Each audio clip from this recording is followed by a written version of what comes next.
Hey guys, welcome back to my YouTube channel. और आज मैं आपको एक बहुत इंपॉर्टेंट जजमेंट के बारे में बताने वाली हूँ जिसका नाम है D K Basu versus state of West Bengal.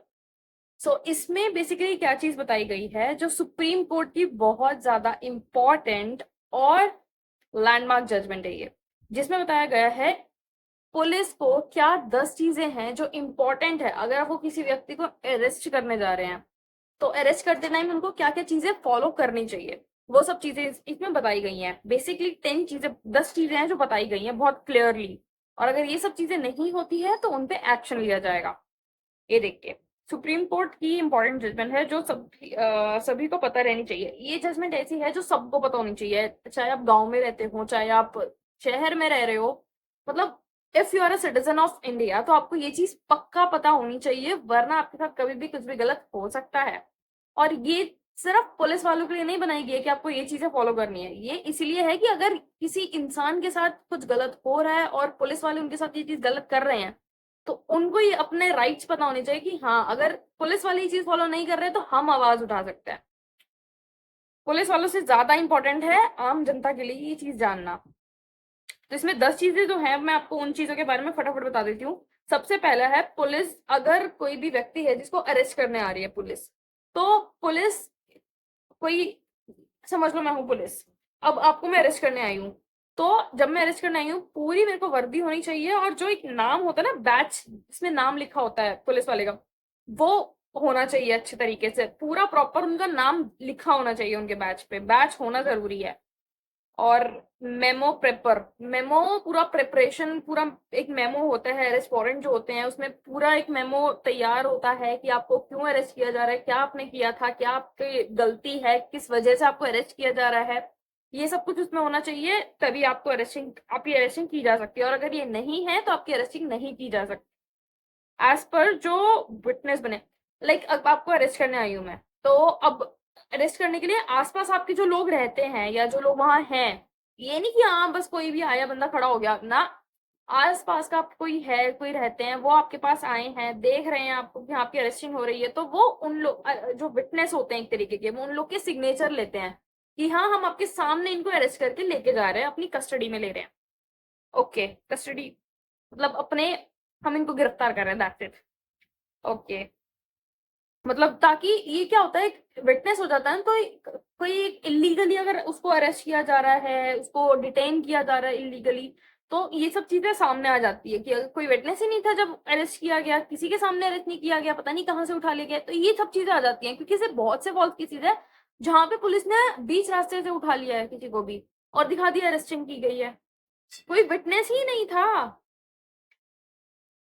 Okay, next is, arrest करने के बाद आपको अरेस्ट करने के बाद आपको मौका दिया जाता है कि आप, लाइक अगर आपके फैमिली मेंबर्स आसपास नहीं थे जब आपको अरेस्ट किया गया, या लोग जो जिनको आप इन्फॉर्म करना चाहते हैं वो लोग आपके आसपास नहीं थे, तो आप उनको कॉल कर सकते हैं, आप उनको इन्फॉर्म कर सकते हैं कि हाँ, मुझे अरेस्ट कर लिया गया है। इस चीज का आपको मौका दिया जाता है। ये मौका नहीं दिया जाता तो आपके राइट का हनन हो रहा है, याद रखिएगा, राइट का हनन हो रहा है। वाओ। डायरी एंट्री, जब भी पुलिस आपको अरेस्ट करती है तो हम जब चार्जशीट वगैरह देखते हैं ना, तो उसमें एक डायरी एंट्री का भी पेज आता है। अगर कोई एडवोकेट या लॉ इंटर्न मेरी वीडियो देख रहे हैं तो उनको पता होगा कि अगर उन्होंने फाइल्स पढ़ी है, इंटर्नशिप करी है, तो जब भी आप चार्जशीट खोल के देखेंगे ना, तो उसमें किस किस को अरेस्ट किया है, कौन कौन अक्यूज है, कौन कौन कंप्लेनेंट है, एफआईआर में पूरा लाइक मेंशन रहता है सब चीज। तो वहां पे ना डायरी एंट्री भी आती है, और पुलिस वाले भी मतलब उसमें सब चीज मेंशन करते हैं कि मैं इस टाइम पे मैं यहाँ गया था, जो लाइक जो गए थे अरेस्ट करने के लिए उनका नाम आ जाता है, किसको अरेस्ट किया, किस टाइम पे किया, कुछ चीजें अगर कस्टडी मिली तो क्या चीजें कस्टडी मिली, ये सब चीजें उसमें रहती हैं।